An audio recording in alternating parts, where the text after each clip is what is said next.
Podcast ini bisa disimak di kbrprime.id dan platform podcast lainnya.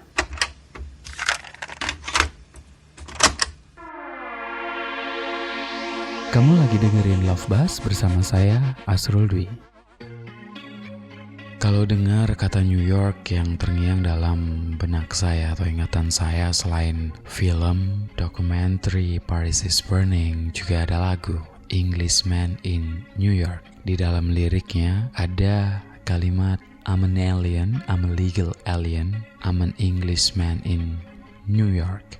Ini kali saya bakal ngobrol sama Indonesian in New York. Ada Teddy Wismoyo. Bareng Teddy saya ngobrol perkara kepindahannya ke Amerika Serikat di New York dan membangun rumah tangga di sana. Selain itu saya juga ngobrol perkara pilihannya memilih kembali Islam sebagai agamanya.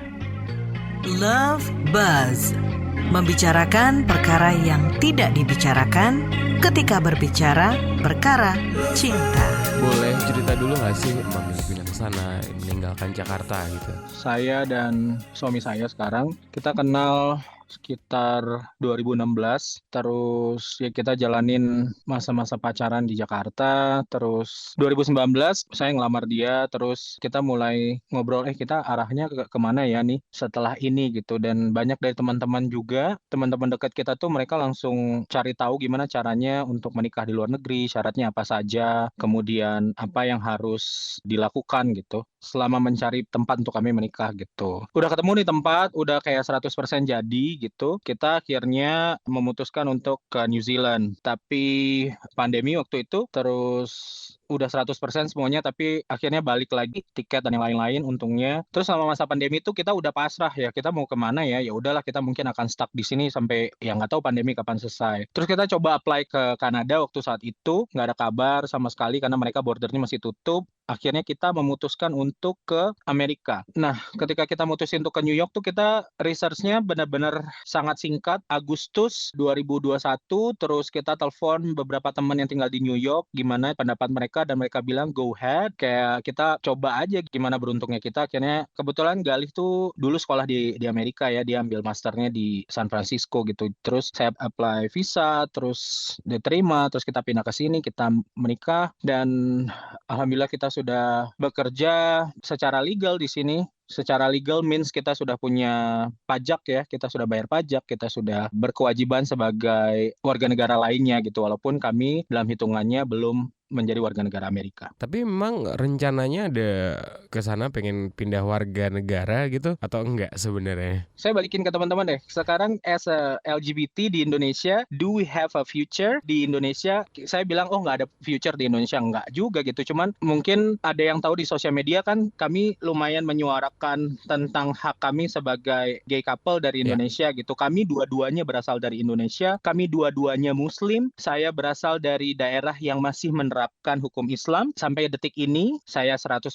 berdarah daerah tersebut, dan saya rasa untuk saya dan Galih ke depannya adalah kami jalanin aja apa yang ditawarkan oleh negara ini. Ketika mereka membuka jalan dan mereka mungkin Amerika bilang oke, lo sudah qualified untuk menjadi warga negara, kita akan apply mungkin. Kan di sana right wings kan lagi banyak bermunculan gitu. Kalau New York mungkin relatif lebih aman gitu, lebih progresif daripada Midwest atau kayak Texas gitu-gitu ya. Ya bersyukurnya kan kita tinggal di New York, salah satu gay bar paling tua gitu yang awalnya ada Pride di Amerika tuh kan ada di New York, namanya Stonewall. Ya. Dan kita sampai detik ini alhamdulillah nggak pernah punya hal yang tidak enak ya. Ya let's say kayak kemarin Valentine, saya kasih suami saya bunga yang sangat minimalis di tempat umum, lagi rame sekali dan nggak ada yang peduli. Kayak nggak ada yang peduli, terus mereka tidak ada yang aneh-aneh juga ekspresinya. Kayak ya udah lo gue gitu. Itu yang membuat kami merasa nyaman tinggal di New York, walaupun saya terutama ya, kalau Galih kan udah pernah tinggal di Amerika tuh bertahun-tahun. Saya tuh masih sering homesick sampai detik ini, karena buat saya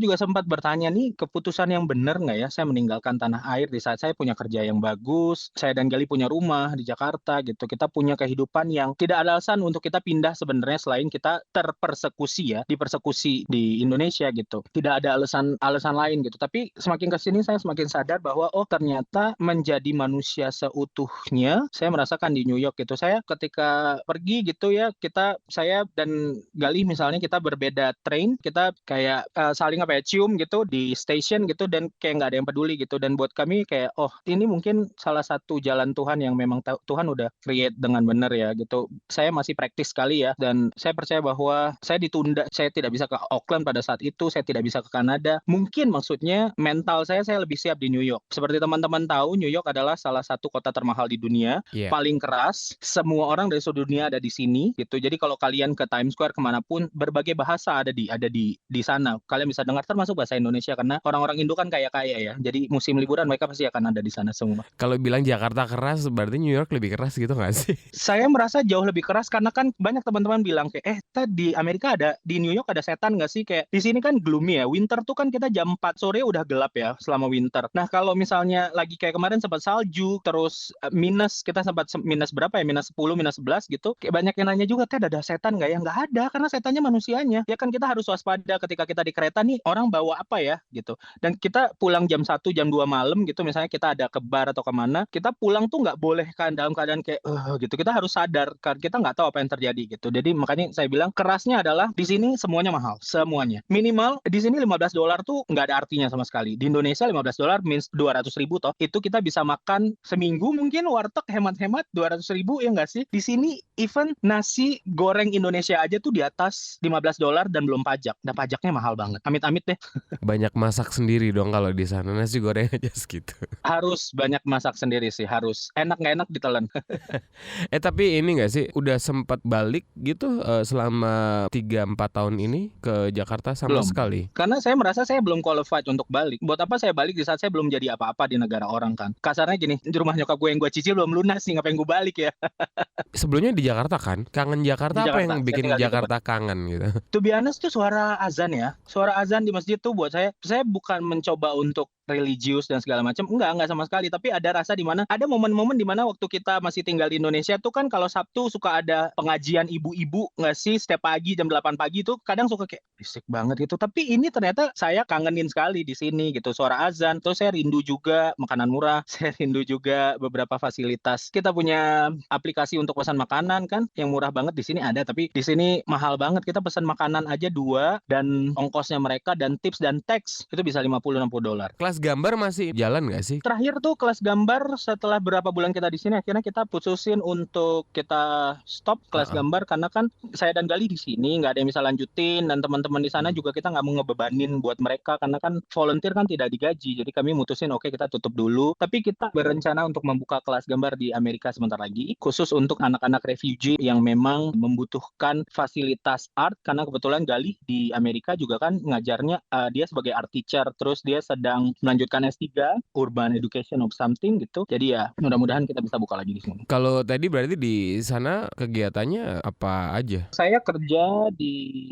social media agency, jadi saya kerja dari kantor saya tuh, saya personally saya punya 10 restoran yang saya manage di Manhattan, dan itu under saya gitu karena beberapa teman-teman social media manager lain di company saya yang manage restoran yang berbeda gitu. Dulu ketemunya di Jakarta kayak gimana? Saya ketemu di Bali sama Gali. Oh, di Bali justru. Saya kerja di Bali, kita kenalan di salah satu apps, and then kita cinta satu malam, dan kita berpikir bahwa saya berpikir bahwa kayaknya ini orang yang saya cari gitu, karena Gali juga sudah out, dia sudah kasih tahu dia siapa ke keluarganya udah terima dia. Saya yang backgroundnya sangat muslim sekali, berasal dari provinsi yang menganut hukum Islam gitu, juga sudah out and loud gitu. Jadi Gali merasa kayaknya kita ada kecocokan. Terus saya pindah ke Jakarta karena saya nggak bisa LDR. Buat saya di gay relationship, LDR is a bullshit.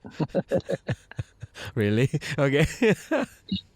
It's totally bullshit for me. Ketemu lewat dating app di Bali, pindah ke Jakarta gitu. Itu berapa lama sih prosesnya ketika sampai kemudian keluar obrolan kita mau ngapain, nikah aja yuk gitu-gitu? Kita ketemu 2016, terus kita jadiannya juga di 2016 akhir gitu. Ya mulai ada obrolan 2019 ya, waktu saya mulai kasarnya mulai ngelamar Gali gitu. Nah kebetulan circle-nya Gali gitu dan beberapa sahabatnya Gali bilang kenapa nggak coba untuk nikah. Itu berarti prosesnya lumayan 2-3 tahun ya sampai akhirnya kita merasa bahwa oke, kayaknya next step adalah ke sana. Nah, cuman kan pandemi ya. Pada saat itu kita sempat mikir. Saya kan tinggal di Tebet ya. Saya dan Gali tinggalnya di Tebet. Kita tuh bener-bener tinggal di seberang relnya di stasiun Cawang dan di sini rumah kita gitu. Nah, kalau setiap pagi tuh saya suka buka balkon tuh, saya suka pas pandemi saya suka bilang sama Tuhan, Tuhan kayaknya lu nggak merestui pernikahan sejenis ya gitu. So, kamu tunda semuanya nih untuk apa ya Tuhan gitu. Saya ngobrol terus karena saya nggak bilang depresi, tapi saya jatuh sekali pada saat itu. Bayangin kita udah tinggal berangkat, semuanya sudah 100%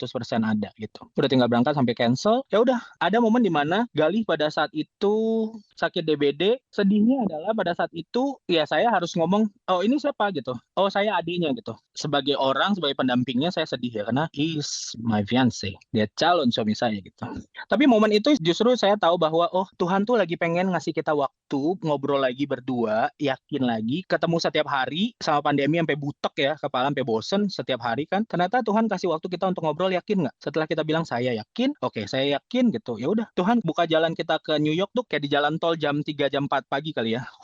Gitu yang benar-benar kayak lancar selancar-lancarnya nggak ada. Saya buat visa, orang bilang buat visa Amerika tuh sangat menyeramkan. Saya cuma ditanya 30 detik, 1 menit langsung dicap dan terus di imigrasi juga tidak ada hal yang aneh-aneh. Oh berarti Tuhan lu tuh tunda untuk satu hal yang lebih bagus gitu mungkin. 2-3 tahun pacaran gitu kemudian memutuskan menikah gitu. Terus itu cukup cepet loh waktunya nggak sih sebenarnya? Oh kita menikah kan di saat kita usia pacaran kita. Kita menikah tuh 2022. Berarti usia pacaran kita 5 tahun. 5 tahun. Ah oke.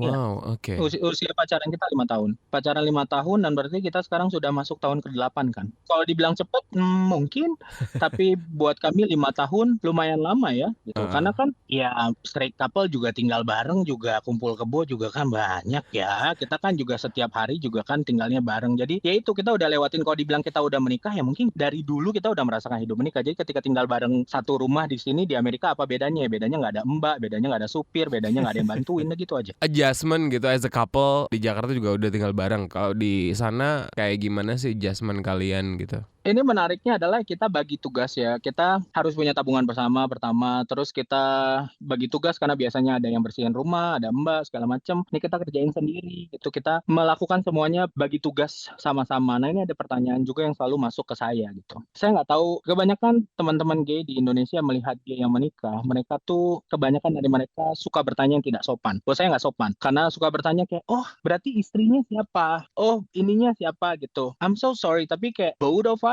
itu kita punya kenti dua-duanya. Di mana mau bilang saya istri gitu? Kita dua-duanya punya penis gitu. Di mana kalian bisa sebut kita istri? Berkelakuan sebagai istri atau tidak pun kita enggak, karena kita dua-duanya adalah laki-laki yang menikah dengan laki-laki gitu. Tidak bisa salahin mereka juga karena beberapa teman-teman gay yang menikah di Amerika kan juga ada yang feminim, kemudian mereka menunjukkan oh mereka as a wife kayak gitu-gitu. It's okay, tapi buat kami berdua kami taking our responsibility together as a man, as a husband and husband gitu. Jadi ya itu tadi, kita wajib punya tabungan bersama. Terus karena di sini semua mahal kan, di sini rumah sakit mahal banget, kita harus punya insurance juga. Dan awal-awal di sini kan juga kerjaannya berat ya, sebelum legalitas kita keluar tuh waktu itu kita lumayan berat pekerjaannya karena itu kan menguras tabungan gitu. Makanya banyak teman-teman yang DM saya banyak sekali dapat DM di sosial media bertanya, Teddy bagaimana cara pindah ke sana? Teddy saya mau pindah dong, bagaimana caranya? Saya hanya bilang satu, kalau ada negara lain, nih saya bilang ke semua orang, kalau ada negara lain cari negara lain dulu. Jadikan Amerika sebagai opsi terakhir kalian. Kenapa saya bilang kayak gitu? Karena Amerika tuh berat banget. Di sini tuh bener-bener kayak ada satu momen di mana mungkin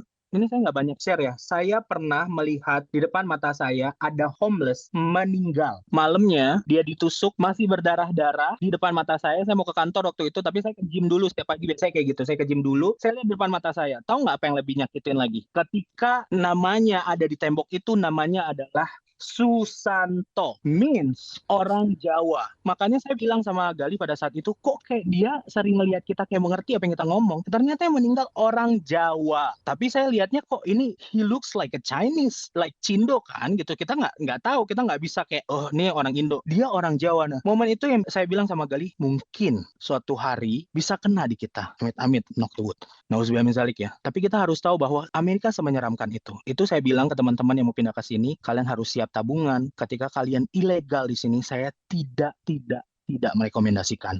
Kalian harus punya tabungan minimal. Karena Di sini untuk rumah aja kecil, apartemen kecil, satu kamar yang toilet dan kitchen-nya sharing itu 1.200. 1.200 di Indonesia kita bisa dapat apartemen dong 1 bulan, ya kan? Dan bisa dapat apartemen yang bagus lagi, mungkin di Kuningan lagi. Itu yang saya bilang ke teman-teman ketika mau pindah ke sini, cari opsi lain dulu kalau mentok ke Amerika. Tapi kalau dibilang apakah di Amerika banyak pekerjaan, jelas. Di sini kerjaannya banyak banget. Semua orang bisa kerja apapun. Bisa banget. Jadi makanya saya bilang bahwa apa yang kalian dilihat di sosial media saya adalah hal-hal yang positif. Saya nggak pernah mau sharing tentang sedih saya nggak pernah mau sharing tentang ketika saya depresi, musim dingin, ketika saya kangen rumah, ketika saya kangen azan, saya kangen suara takbir, saya kayak sampai kayak orang gila sendiri tuh. Saya ingat banget tahun lalu pas takbir, saya pasang di headset saya dengar di luar saya takbiran sendiri kayak orang gila. Jadi itu yang teman-teman di Indonesia, terutama teman-teman LGBT yang mau mencari kehidupan di luar, harus punya tabungan, harus kuat mental. Kalau kalian nggak kuat mental, ujung-ujungnya gila. Apalagi di Amerika. Buat teman-teman queer gitu ya, apalagi di Indonesia yang mungkin juga dari kota-kota kecil atau bahkan juga Jakarta, ada ide-ide tentang migrasi gitu. Untuk sedikit banyak mungkin bisa jadi lebih bebas gitu. Kalau Teddy dulu emang berangkatnya berpikir hal yang sama kah? Punya ide-ide ideal semacam itu atau kayak gimana sih sebenarnya? Ya pertama-tama awal kita berangkat ke sini kayak, oh I'm happy. Terus ditanya kayak dingin banget lo New York. No, I like it. Gue suka banget dingin gitu. Sampai saking bodohnya, saya datang ke sini pakai celana pendek, pakai sendal jepit di 0 derajat. Saya nyampe bulan November pada saat itu, 0 derajat. Dan semua orang komen di sosial media saya, Ted, kayak lo kayak agak kurang waras deh gitu ya. Kayak, lo enggak, gue nggak tahu sedingin ini gitu. Ternyata sedingin itu gitu. Dan, oh iya lo akan happy melihat Times Square, Central Park, apapun itu during winter yang, very white, kayak di Home Alone gitu. It's only for 1 month. Setelah itu lo mikirin kayak lo kerja di mana, duit lo apa, makan apa gitu. Saya dan Galih ketika kami pada saat itu belum dapat legalitas ketika nyampe di sini, karena kan Amerika ngurus legalitasnya tuh lama banget ya. Birokrasi Amerika tuh salah satu paling lemot di muka bumi ini menurut saya ya. Kalau Indonesia lemot, ini jauh lebih lemot, jauh lebih lemot. Ini pengalaman saya nggak tahu pengalaman yang lain. Kita menunggu legalitas, kita pernah merasakan, saya yakin teman-teman belum pernah ngerasain. Kalian pernah goreng telur, minyaknya nyerah. Kayak minyaknya pengen bilang ke saya kayak, nyet, gue udah nggak bisa ngegoreng lagi. Lu masih paksain gue. Saking mahalnya minyak pada saat itu. Dan itu yang saya bilang ke teman-teman bahwa kalau kalian mau ke sini hanya mikir yang bagusnya, boleh. Tapi saya adalah orang yang tidak bisa basa-basi, saya nggak bisa bilang manis-manis. Makanya ketika ada orang yang follow saya terus unfollow saya, karena saya nggak bisa manis-manis. Ada orang nanya, Kak, kira-kira kalau gajinya 3.000 bisa nggak ya survive di New York? Saya bilang, lo awal-awal baru datang, lo dapat gaji 3.000, kerja di mana lo? Mau kerja di mana Anda dapat gaji 3.000? Enggak, Kak, ini saya cuman berhayal-hayal aja, soalnya agen saya bilang kayak gitu, kasih nomor agennya, suruh ngomong sama gue. Saya ngerasain, Mas. Bukan saya mau sombong-sombong, enggak, saya nggak mau teman-teman Indonesia datang ke sini terus jadi gembel. Untuk apa? Negara kita cakep, negara kita kaya. Kalau lo nggak punya reason yang bagus datang ke sini, misal lo queer, and then lo LGBT, lo trans, dan segala macam, it's okay. Cari kehidupan di sini, tapi research dulu yang jelas. Cari yang banyak. Makanya saya bilang, masih punya London mungkin, masih punya Kanada yang manusianya sedikit, atau ke New Zealand yang lebih banyak dombanya daripada manusianya. Coba cari banyak tempat, atau Australia yang paling dekat sama Indonesia. Jangan ke Amerika dulu. Kasih Amerika sebagai opsi terakhir. Saya dikasih Tuhan opsi terakhir loh, Amerika. Saya udah pikir, wah, I'm gonna be like, kayak gue akan di New Zealand nih, asik, kayak gitu, segala macam gitu. Enggak, gue di New York. Yang setiap hari gue ngeliat di subway ada orang berak, ada orang pipis, segala macam di depan muka gue. Kemarin gue pulang kerja, ada orang buka celana di depan, ada orang kulit putih buka celana depan muka gue nih. Kalau dilihat New York dari Home Alone, silahkan. Kalau ngelihat New York dari Sex and the City, dari Friends, silahkan. Tapi when you talk to me, I'm gonna be your nightmare. Karena gue akan bilang yang paling buruh dari New York City. Tapi kenapa sih New York gitu? Nggak kota lain kayak San Francisco tadi? Nggak tahu. It's Nggak universe tahu. ya. Bayangin deh, Galih bulan 8 masuk rumah sakit, and then adalah salah satu teman di kelas gambar, baru pulang dari Amerika. Saya iseng nanya, how you apply? Oh mas, pakai saya punya agen aja. Nah kebetulan nih anak kan ada anak orang penting ya. Sudah pasti saya ditanya hanya 30 detik pada saat itu. Saya tahu mungkin dibantu oleh mereka gitu. Tapi saya merasa bahwa di situ Allah tuh udah campur tangan. Allah tuh udah bilang, this is your time, udah ya. Nggak tahu kenapa pada saat itu, di saat saya belum approve visanya, saya udah kayak perpisahan sama teman-teman. Saya udah jual barang-barang di dalam rumah. Padahal saya belum di approve visanya. Ketika saya interview dan diterima visa saya pada saat itu, dan Nah, kita pergi. Kurang dari 1 bulan kita berangkat ke Amerika. Saya singkat itu. Oh wow, oke. Ditanya kenapa New York lagi? Nggak tahu, nggak tahu. Makanya saya bilang di setiap saya nulis caption dan segala macam, New York yang mengizinkan saya gitu. Kanada kan nggak izinin saya, New Zealand nggak izinin saya masuk karena pandemi gitu. New York yang membuka jalan ini, ya berarti menurut Tuhan, oh kayaknya Teddy lu dari kecil sampai sekarang di tempat hidupnya kayaknya udah sangat cukup dan sangat kuat. Mungkin. Walaupun nangis setiap hari. Berarti sebelum Bali, Jakarta, di Aceh atau di mana? Aceh, di mana? Saya kuliah di Aceh. Saya ambil hukum di Universitas Negeri di Banda Aceh gitu. Terus saya pindah ke Bali, saya kerja. Tahu nggak? Saya pindah ke Bali gara-gara saya pernah melihat gay yang berhubungan badan di area kampus. Dalam artian di kos-kosan mereka gitu. Dan kebetulan sekali sebagai mahasiswa hukum, kita harus melihat proses orang disambuk pada saat itu. Sebagai part of hukum Islam kan. Ada materi di tempat saya belajar pada saat itu. Saya trauma sekali. Saya bilang sama, abis itu saya come out dulu ke ibu saya. Sebelumnya ke ayah saya dulu, terus ke ibu saya. Ibu saya menangis, segala macam drama-drama gitu. Saya beruntung, saya punya 2 orang tua yang sangat open-minded karena mereka memang juga tidak besar di Banda Aceh gitu. Tidak besar di Aceh, mereka besar di luar Aceh. Mereka juga pergaulannya bukan pergaulan yang close-minded gitu. Jadi ya memudahkan saya. Akhirnya saya bilang, mah kayaknya saya nggak bisa tinggal di Aceh, saya pindah ke Bali ya gitu. Kebetulan ayah saya meninggal pada saat itu, saya putusin untuk pindah ke Bali untuk menopang keluarga saya kan. Akhirnya saya ke Bali, 1 tahun saya ketemu Gali. Tadi punya support system yang cukup oke gitu ya. Keluarga Immediate inti, family, tapi keluarga. Extended family ya, kayak setan semua. Bahkan udah pernah bilang di YouTube channel saya, pas saya nikah, pada saat itu foto nikahan saya di print segede gambreng, dibawa ke rumah. Oh, sebelum itu mereka punya grup WhatsApp khusus untuk menghina dan mencaci maki saya di sosial media because I'm happy.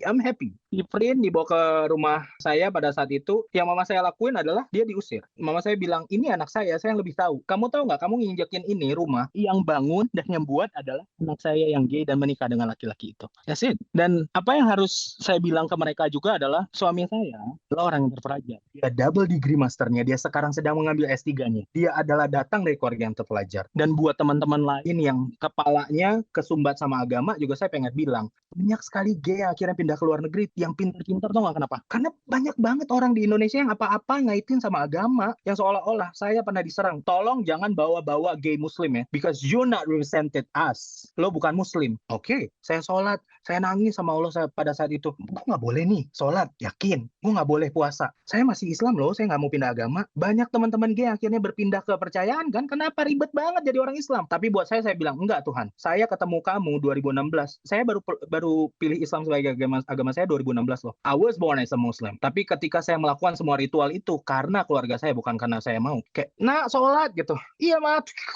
Pokoknya seolah-olah gue sholat, padahal gue tidur. Seolah-olah gue ngambil wudhu, padahal gue gini loh. Tutut gitu ibadah. Kenapa saya nggak ngaminin? Saya tinggal di Bali. Kejadiannya sama, saya nyari azan. Mungkin Allah bilang itu part of hidayah, saya nggak tahu gitu. Masa gue as a gay gue nggak boleh beribadah? Tapi kalau lo punya kunci surga, tunjukin depan mata gue, tempelin di jidat gue akan nurut kata-kata lo. I'm so sorry. Kalau soal agama dan Tuhan, lo nggak bisa larang gue. Soal memilih Islam gitu di 2016, meskipun juga sudah dilahirkan sebagai Muslim. Sebagai Muslim? Iya. Saya Aceh 100%. Boleh dia elaborasi lagi nggak soal itu? Memilih Islam later in life gitu. Jadi kan 2016 kan saya tinggal di Bali. Saya tuh juga sebenarnya sholatnya juga ya, you know lah gitu. Saya kerja di hotel yang kita kadang baru pulang jam 10, jam 11 malam segala macam. Tapi ada momen pada saat Lebaran, pada saat itu 1 hari sebelum Lebaran, saya panik. Hah? Kok nggak ada takbir? Kok nggak ada apa-apa ya? Anak Aceh, tinggal di Banda Aceh yang kita heboh, yang setiap Lebaran ada kembang api dan segala macam gitu. Terus nggak dengar apapun.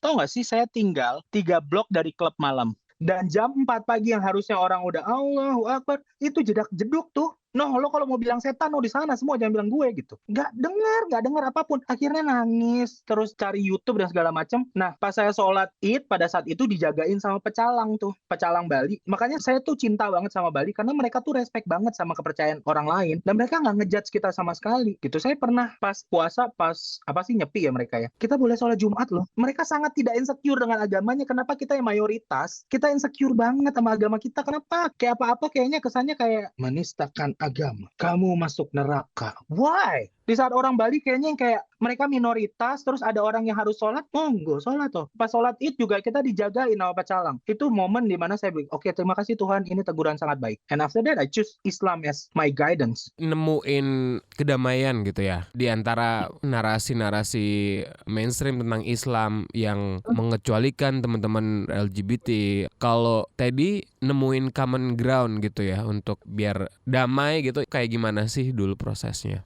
Buat saya, ketika saya berinteraksi sama Allah tuh saya bilang, ini urusan saya. Saya tuh nggak minta dilahirin kayak gini ya. Tapi kok kamu kasih saya banyak talent, kamu kok kasih banyak saya kesempatan untuk bertahan hidup, kamu kok kasih saya pasangan yang baik, berarti quote and quote kamu tuh mencintai saya. Let's say kayak gini, ketika saya gagal ke New Zealand, gagal ke Kanada, aku tuh pengen bilang, lo mau tinggal, orang-orangnya kagak ada. Tinggal di New York orangnya rame. Mungkin. Buat saya selalu percaya bahwa Allah tuh cuma minta kita jadi orang baik, titik. Orang baik dalam artian jaga mulut, jaga ketikan kita di sosial media, jaga semua hal yang nyakitin orang. Selebihnya lo sholat, lo puasa, lo baca Quran dan segala macam adalah ibadah lo secara personal sama Allah, ya nggak? Dia yang akan judge dengan segala macam malaikat di sampingnya yang sudah dia kasih tugas. Itu urusan mereka, gitu. Toh kita ngebatin aja kan tuh malaikat katanya kanan kiri ada ya, gitu. Itu aja udah tahu. Dan di momen saya memilih Islam sebagai pilihan hidup saya bilang bahwa terima kasih ya Allah, kamu tuh udah kasih saya kayak, I'm not saying kayak cahaya gitu, enggak, tapi ketika pada saat itu dengar suara azan itu saya nangis tuh, nangisnya nggak biasa, saya nangisnya meraung-raung, tau nggak sih, kayak orang bengek gitu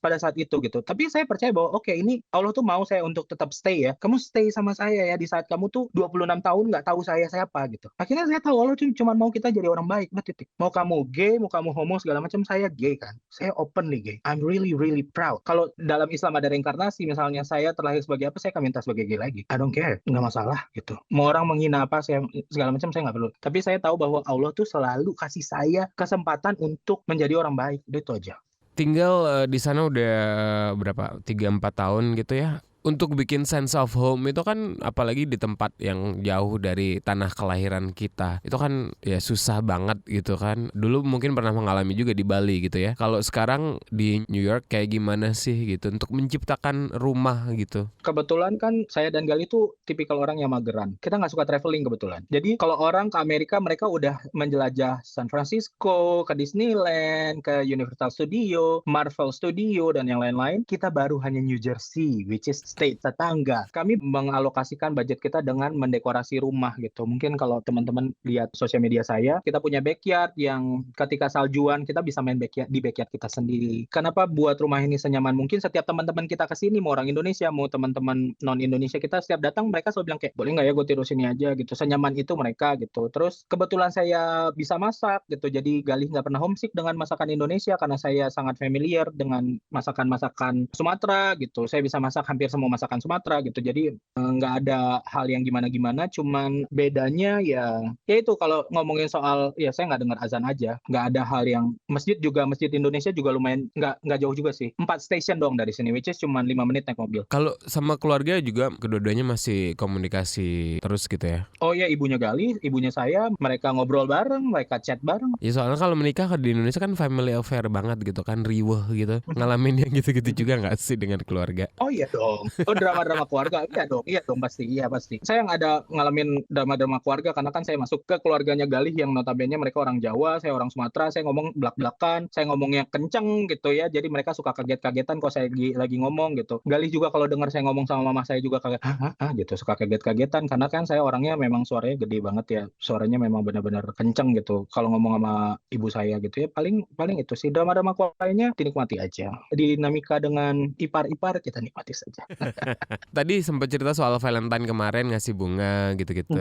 Sempat share foto juga di social media. Kalau date night gitu biasanya kalian apa yang kalian lakukan biasanya? Oh, saya tuh setiap malam Sabtu atau malam Minggu nemenin Galih minum-minum. Saya kan kebetulan saya sudah stop alkohol semenjak Ramadan tahun lalu gitu, karena nggak tahu, saya mulai hidup sehat kan. Saya mulai diet pada saat itu, saya udah nggak minum lagi. Jadi tapi saya nemenin Galih untuk minum gitu. Dan kalau bisa dibilang juga kan saya dan Galih tuh walaupun kita lahir sebagai Islam sama-sama, kan Galih sudah tidak menganut Islam karena dia sudah pemikiran dia ke agnostik kan. Dia percaya Tuhan tapi tidak praktis gitu. Jadi dia Kita suka me time berdua, kita suka ngobrol. Makanya kalau teman-teman lihat di sosial media, saya kan lagi lumayan viral nih di sosial media ya. Viewers kita udah berapa puluh ribu tentang ada sesi namanya Jawab Jujur. Itu adalah sesi di mana saya sama Gali ngobrol setiap malam. Ada aja ngobrol kayak, mantan lu dulu siapa ya namanya? Lu ini sereceh apapun kayak, dulu lu pertama kali having sex sama siapa? Itu kita obrolin semuanya. Yang ada di Jawab Jujur adalah yang sudah kita filter gitu. Akhirnya kita membagikan itu supaya teman-teman tahu bahwa ada orang seperti saya dan Gali, kita sama-sama Indonesia, kita berjuang untuk teman-teman di Indonesia, walaupun kalian terasa atau tidak terasa. Sejujurnya nih, saya juga banyak di-unfollow, saya banyak di-mute sama teman-teman gay di Indonesia, karena mereka merasa bahwa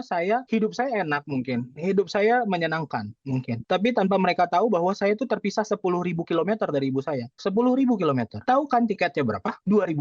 Mereka nggak mikir ke arah sana, mereka hanya lihat saya dan Gali happy dan segala macam. Mereka nggak tahu bahwa kami pernah nggak punya minyak makan, kami pernah makan ramen bagi dua gitu. Saking kita duitnya pas-pasan pada saat itu. Tapi saya bilang sekali lagi, Allah tuh baik banget. Itu aja sih. Kalau dulu yang ngomong cinta pertama siapa? Oh saya dong, saya Aries. Oh gitu ya, karena alasannya Aries. Saya dong, saya dominan banget. Saya dominan sekali. Yang nembak Gali siapa? Saya. Padahal Gali bedanya 6 tahun di atas saya. Atau anaknya lebih Walaupun gatel saya kelihatan aja? lebih tua. Enggak ya? Kalau gatel di sosial media awalnya Gali. Oh. Karena saya orangnya nggak suka nyapa-nyapa orang. Saya nggak suka oke. nyapa-nyapa orang. Saya merasa kayak, lo menyapa gue. Nyapa aja. Ntar lihat dulu nih, oke atau enggak gitu. Once sudah test drive. Test drive is a must ya. Test drive itu penting sekali gitu. Lo kalau pacaran, apalagi di dunia gay, lo nggak test drive dulu, it's a bullshit. Kita bukan ta'aruf. No. Itu bagian dari culture nggak sih juga? Gay culture kan emang hookup it's a real thing gitu kan. Itu jadi salah satu cara. Ya salah satu cara aja kan kita untuk connect gitu. Iya, cuma bedanya adalah Galih itu kan sangat bergaul. Di Jakarta tuh sangat eksis. Untuk saya dan Galih kan kita punya kategori ya. Saya kan di dalam gay kan saya kategorinya bear. Ya, jadi Galih tuh memang sukanya dengan gay yang bentuknya kayak saya gitu. Nah, Galih itu bergaul sekali. Saya tidak. Saya tidak bergaul. Iya, saya open, saya loud, tapi saya nggak bergaul. Buat saya bergaul dengan sesama gay itu buang waktu. Ini buat saya. Ketika kita gabung di satu komunitas ya, komunitas gay, mohon maaf ya teman-teman kalau saya salah gitu. Tapi antara nanti lo akan ngewek sama si ini, lo ngewek sama si ini, lo udah test drive dengan semua orang, which is kayak no. Terus kayak mereka kayak, ini kesalahan saya underestimate banget kayak, lo ke klub? Enggak deh, gue tidur aja, gue capek. Lo minum, what? Gitu. Kayak, enggak. Tapi ketika saya ketemu Gali yang dia tinggal di San Francisco, yang hidupnya sudah melihat dunia gitu, akhirnya pelan-pelan membuka mata saya. Oh iya, minum bukan sebuah masalah walaupun saya nggak suka gitu. Terus kayak ngobrol-ngobrol, ngumpul-ngumpul dengan yang lainnya. Tapi di sini pun di New York kita tidak punya teman gay. Tahu nggak kenapa? Karena buat kami berdua ketika punya teman gay juga antara dia akan merusak atau dia akan menjadi we don't have it. Jadi kategorinya adalah bukan kita menutup diri ya, tapi kita tidak terlalu dekat dengan komunitas Indonesia di sini. Kalian berarti nggak open ya? Monogami aja kalian ya? Nggak tahu ya, kan baru 8 tahun. Rata-rata yang open mungkin di atas 10 tahun. Nggak tahu. Saya punya teman dekat yang akhir open. Atau ada juga yang memang mereka open ya. Buat saya kalau ngomongin masalah open kan ujung-ujungnya seks. Bener nggak? Kepuasan seks kan. Jadi kalau lo merasa kayak, pasangan lo udah tidak memuaskan lagi, ya berarti ngobrolin aja. Tapi saya dan Gali sampai saat ini kita masih bisa menuju puncak gemilang cahaya gitu. Untuk apa? Gitu. Tapi saya nggak menutup kemungkinan ya, walaupun semua orang ngejudge kita dan kayak, lo yakin nggak ada gitu segala macam. Buat saya sama Gali kayak, kalau salah satu dari kita ada yang affair atau ngewe apalah itu di belakang, pasti akan tahu kok. Percaya saya sama Gali tuh kita koneksi pikirannya, connect-nya tuh udah cepet banget. Jadi misalnya kayak kita lagi duduk ya, saya tuh pengen ngomongin kayaknya tasnya Gali udah harus diganti deh. Tiba-tiba Gali bilang, aku mau ganti tas ya, boleh nggak? Sepersekian detik. Kita sudah seperti itu. Jadi kalau amit-amit salah satu dari kita ada yang selingkuh kasarnya gitu, pasti akan cepat ketahuan. Tapi kita kan setiap pernikahan ada agreement ya. Di dalam agreement kita ketika ada salah satu yang melakukan itu, kalau masih bisa diobrolin silahkan, kalau enggak silahkan mundur. Masih ingat nggak sih momen yang dulu bikin Teddy mikir, oh he's the one gitu? Jadi saya pada saat itu diare. Saya mau berangkat ke Bali pada saat itu. Kebetulan kan waktu di Jakarta, saya tuh kerjanya Bali Jakarta kan. Karena saya kerja di agency di Bali pada saat itu. Saya mau berangkat ke Bali, waktu itu Gali mau ikut juga gitu. Saya diarenya parah. Sampai di tempat tidur. Tahu nggak apa yang Gali lakuin? Gali yang bersihin semuanya. And then at that moment, oh thank you God, dia bahkan ngebersihin saya punya punya shit gitu. Jadi kalau saya nanti tua, saya udah pasti tahu saya akan cranky dan saya akan sangat-sangat tidak membuat dia nyaman. Tapi hal yang dia paling tidak nyaman, dia sudah melakukan itu. Jadi abis dari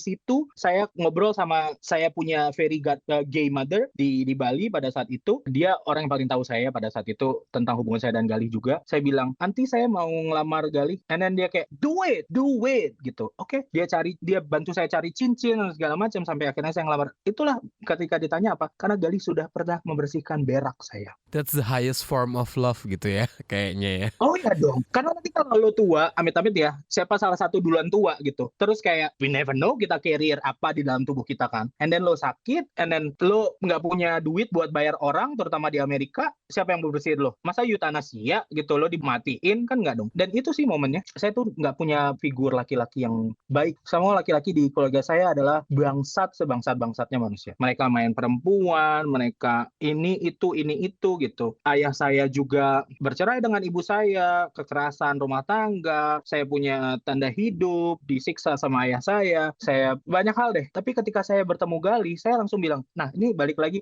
bukan saya so religius ya, balik lagi saya bilang sama Allah, oh ini karma baik gue, makasih ya, so I deserve it, right? Saya berhak akan hal ini. Udah, itu karma baik saya. Galih, karma baik saya, ya udah. Lo mau unfollow gue because I'm happy? It's your problem, bitch. Tapi mudah-mudahan teman-teman yang nanti mau mendengarkan podcast atau apapun itu yang kita udah obrolin ini, mereka bisa tahu bahwa ada orang seperti saya dan Galih. Kami tidak fast track, kami sama-sama orang Indonesia. Kemarin ada yang tanya di saya, kenapa nggak nikah sama bule aja sih mas? Loh, suami saya orang Samoa, dia orang kepulauan, dia bukan. No, I mean like buat saya, kita kan lahir at the end of the day mati kan sendiri ya. Kalau kita nggak bisa memperjuangkan hidup kita sendiri, untuk apa kita hidup sebagai manusia? Itu jadi buat teman-teman di Indonesia yang masih berjuang, jangan pernah takut karena sekali kalian berafirmasi dan yakin pasti akan ada jalannya. Nggak harus sama bule, udah deh. Ini yang bule-bule main di ternyata pengen gue jitak palanya. Gila-gila kenti bule aja. Come on. Dan gak harus nikah juga kan? Oh iya, nggak harus nikah. As long lo menerima diri lo sendiri, lo percaya bahwa udah menerima diri sendiri. Makanya kan kayak ada teman-teman gay yang belum bisa come out, nggak apa-apa cerita ke sahabat lo aja. Tapi kalau lo udah bisa bercerita ke ibu lo, terus lo diusir gitu, punya kerja kan, ngekos aja, susah amat. Kalau lo yang nopang keluarga, ntar juga mereka hubungi minta uang bulanan. Cinta menurut Teddy apa? Rumah. Jadi ketika saya merasa nyaman, saya merasa seperti di rumah saya merasa semuanya bersih, saya merasa semuanya nyaman, itu buat saya cinta. Saya pernah tanya itu ke Galih, kamu merasa cinta saya ke kamu tuh kayak gimana ya? Dibilang, dia merasa saya adalah satu-satunya orang di muka bumi ini yang dia bisa percaya, gitu. Dan buat saya, dia adalah satu-satunya orang di muka bumi ini yang saya tidak anggap setan. Nggak perlu ruqyah gitu ya. Walaupun kami selalu disuruh untuk ruqyah ya, karena kami gay gitu. Dari season pertama Love Buzz, kalau saya ngobrol perkara ragam identitas gender dan seksualitas serta singgungannya dengan religiositas, semua orang rasanya bilang kalau sejatinya agama itu mengajari tentang cinta. Agama dan Tuhan mengajak kita, mengajari kita, meminta kita untuk menjadi orang baik, baik kepada sesama dan alam semesta. Titik. Persis seperti yang Teddy bilang tadi. Love Buzz, membicarakan perkara yang tidak dibicarakan ketika berbicara perkara cinta.